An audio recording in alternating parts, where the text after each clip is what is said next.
So, what have we learned? We have learned that we have a spectacular opportunity ahead of us. We have an unprecedented moment in human history. It's a moment when we can achieve a grand convergence, where for the first time in the history of our species, we can end preventable mortality among women and children within a single generation. And that is what this curve is intended to show. Bringing low and middle income countries together to a convergence target of virtual elimination of maternal and under 5 child mortality by 2030 to 2035. And what I'm going to try and do over the next 20 minutes or so is to set out what we've learned and what that opportunity is. First of all, we do need to look back at progress. So let's look first at the progress on under 5 child mortality, MDG4. And let's go back to 1990 and look to where we are around 2015. And there are 3 messages from this slide tracking progress on under 5 mortality. The first is that we have a decline. We have made progress over that 20-25 year period. However, we are going to miss the target in 2015. Although we have made great progress, we will not reach MDG4 globally. But the good news that we must not forget in looking at all these targets for the MDGs is that not only have we made progress, but we're also accelerating. The slope of this curve is more acute than it was in the first 10 years after 1990. In other words, what we've seen in the past decade is an extraordinary acceleration in achieving success for children.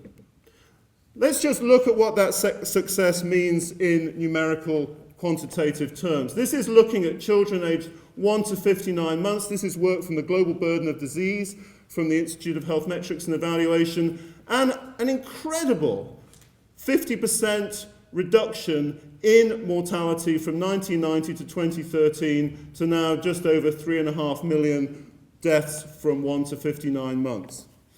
Contrast this with progress on newborn mortality, where although there has been a substantial reduction from 4.5 million deaths to just over 2.5 million deaths in 2013, according to IHME numbers, that reduction has not been as fast as it has been, or as great as it has been for slightly older children. So the progress we've made on newborns has not matched the progress we've made elsewhere on under 5s. And that, of course, has led to an enriching, so to speak, of those remaining under 5 deaths that are taking place in the world. More of those are among newborns today.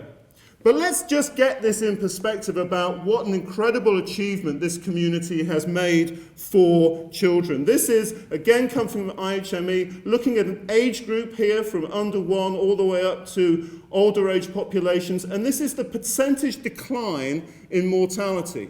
And what we can see is in this very, very early age group, the maximum declines have taken place in this age group. And this is looking over a long period of time from 1970 up to 2010. And you can see really the incredible, the astonishing progress that is made, leading a lot of people to say that the future agenda should be around the adult population, where there has been a relative failure compared with these early years to make progress in terms of mortality. So as rightly we should be critical of ourselves for not hitting MDG4, on the other hand, do realise what progress has been made.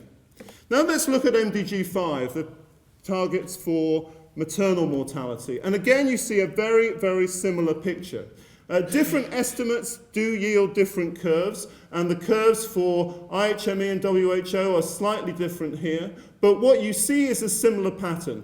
Decline in the early years after 1990, acceleration in the past decade, but still a gap in terms of where we will be for the maternal mortality target. We will not hit MDG5 as hoped, and indeed the progress on MDG5 is much less than it has been on MDG4. Where are the deaths taking place for women? Well, this again comes from GBD data, and they're taking place in unsafe abortion, hemorrhage, hypertension, obstructed labour, sepsis, you can see. This is a very, very difficult issue. Right now, if on the international stage in discussing issues around maternal health, it is impossible to talk about unsafe abortion. It is a taboo area, a toxic area for discussion. And yet, when you actually look at the contribution that unsafe abortion makes to maternal mortality, it is one of the leading causes. And one of the challenges for us in the future is how we are going to address the great scourge of unsafe abortion in the 75 countries or so in the world where 98% of maternal deaths take place. In addition, let's look at MDG 5B, which is the MDG target on universal access to reproductive health, measured in this particular case by access to modern methods of contraceptives.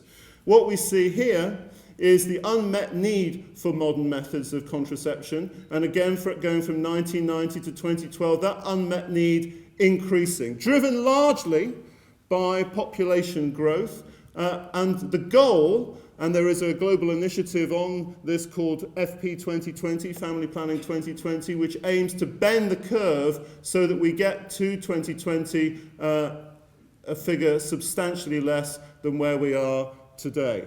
At the moment, that movement for a renaissance in family planning is making early progress. In 2013, approximately 8 million more women were on modern methods of contraception than they were the previous year. An additional $1.3 billion was invested in family planning in 2013, and that investment continues in 2014 and today. So progress is taking place, although of course we'd like it to be faster. The big news, the really, really big news in the last 5 or 6 years has not been the MDGs. It has been the recognition that the MDGs were not enough, that we had to do something that was game-changing to bend these curves that were not bending fast enough. And that game-changing news was something called the Global Strategy for Women's and Children's Health. It is Ban Ki-moon's, the UN Secretary General's, signature global health initiative. He has not lent his name to any other global health initiative in the way that he has made a deeply personal commitment to women's and children's health. What he has done is he has been able to give political visibility by using his name and allying it to our movement. He's given political visibility so that every year at the UN General Assembly, when 190 plus heads of state turn up in New York, they are forced to confront the issue of women's and children's health. He's also been able, again through his personal commitment, to unleash new tranches of funding. Prime Minister Stephen Harper may not represent everybody's political philosophy, but he is a great advocate for women's and children's health. And in the middle of last year, he stood there in Toronto with Ban Ki-moon and pledged the Canadian government to invest $3.6 billion in investments for women's and children's health. And that commitment of $3.6 billion of Canadian taxpayers' money into women's and children's health came directly from the global strategy. So what lessons have we learned from this 5 or 6 years of the global strategy, which was launched in 2010? We've learned that there has been unprecedented political mobilization for our movement. We've seen that there has been a very positive impact on donor financing. We now have more money invested in women and children's health than ever before. We've seen that mostly those disbursements of investment have been aligned with country needs. But we have to recognize that there's still not enough investment taking place. We do need to advocate for more investment for women and children. And we recognize that though we should be very grateful for that investment, there have been big gaps in those investments. And let's just look at what some of those gaps are. We still have not paid as much attention as we should to newborns, and I've already mentioned newborns earlier, but I haven't mentioned stillbirths. 2.6 million stillbirths a year.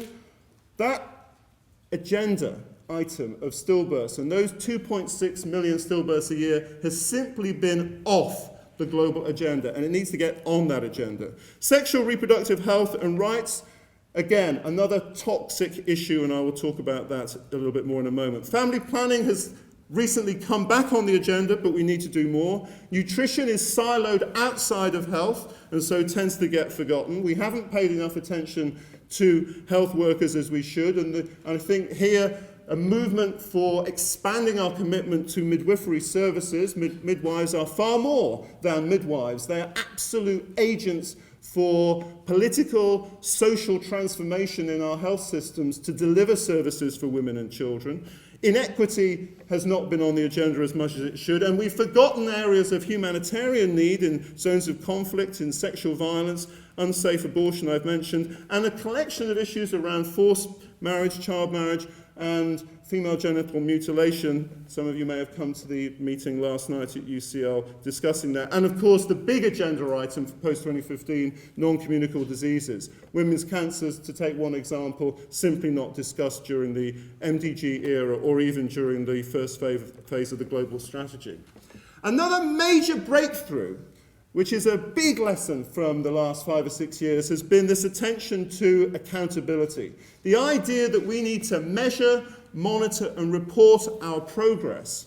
Better results, better tracking of resources, oversight. And I think this is an area where we play a particularly important part.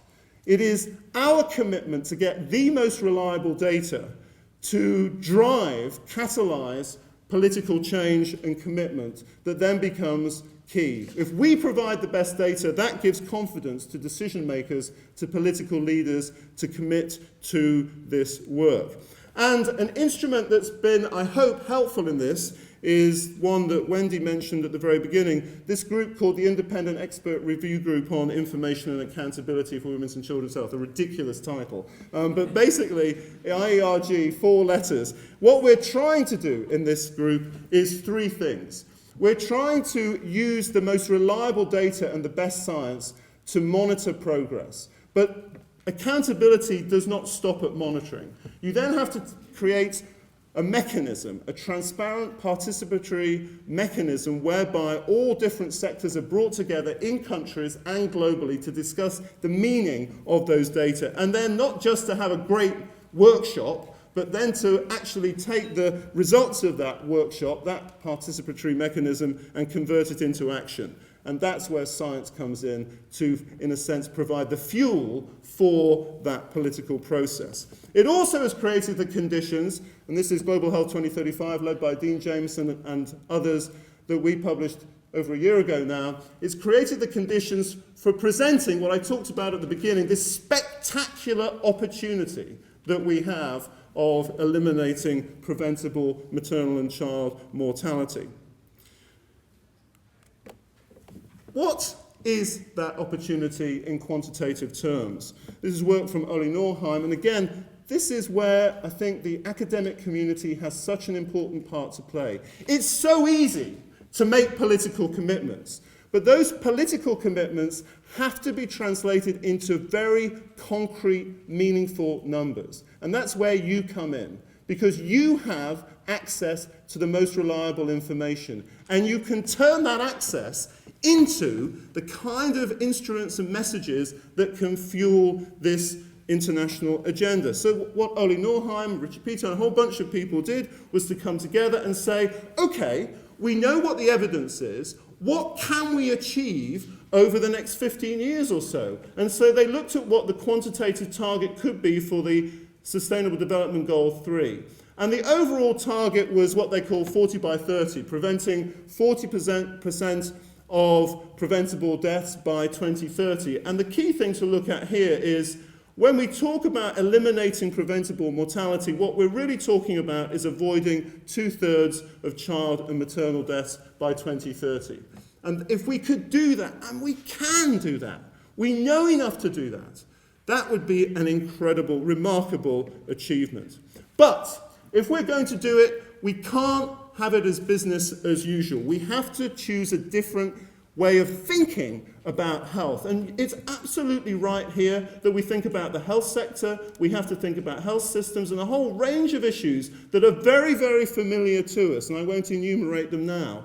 But we now also have to think about the non-health sector contributions to women's and children's health. And we haven't truthfully addressed those or committed ourselves to these issues as much as we should. We need better information. We need to think about the links between the education system and the health system. If it's true, and it possibly is, that as much as 50% of the reduction in child mortality can be attributed to investments in maternal education, why are we not making education a central focus of our advocacy and research agenda? We should. The participation of women in every part of society, its political and socio-economic life, better governance, economic development, better infrastructure, thinking about the role of urbanization, food security, food systems linked to nutrition, the environment. We're in an era of sustainability now. We have to think about the environment, linking to human rights and investment in research and development. These have to be our issues, and these are the lessons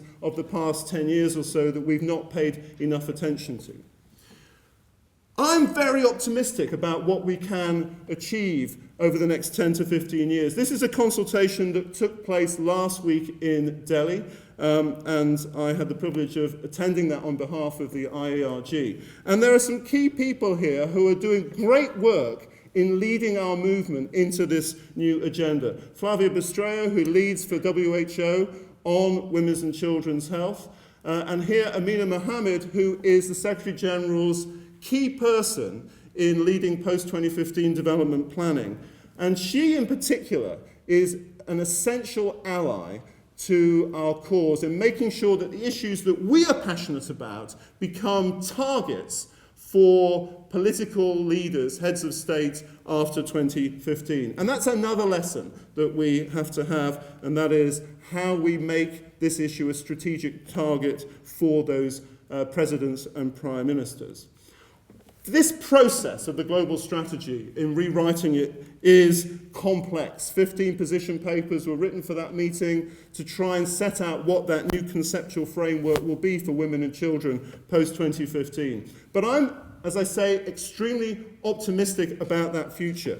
The lessons from Delhi last week are these: that we will have a broader, more ambitious framework, an inclusive framework for women and children, that we will now make it not just about women and children, but we will embed adolescent health into this agenda of women's and children's health. We will not be able in the future to talk about women and children without talking about adolescents. And that's very important for this group. And it's very good, I think, and thank you to the organisers for including all the different colleges, because we do need to make an alliance between paediatricians, who also might have responsibility for adolescents, as well as the more traditional maternal health community. Stillbirths are definitely on the agenda, whereas they weren't before. We are now committed to building a bridge between the human rights community and the health community, and not allowing sexual reproductive health and rights to sit outside of the mainstream as it has so often. Humanitarian settings, where as much as 60% of maternal deaths take place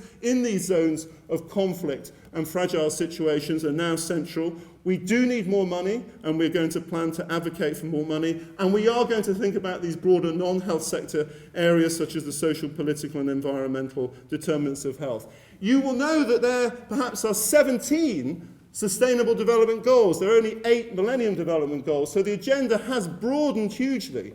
And what we want to make sure is that there is a connection for women, children and adolescents across all 17 goals, not just siloed into one goal, SDG 3, but across all of them. And indeed, we think, and perhaps this is hopelessly naive, but we think that the global strategy can be a platform for delivering all of the SDGs. Why do I say that? Because we are the most advanced community in thinking about where we are post-2015. I think we as a community have had the most success across all of the MDGs in terms of delivering on the hopes and aspirations that those MDGs had. So you're part of a winning team. And we can go on to win even greater success over the next 15 years.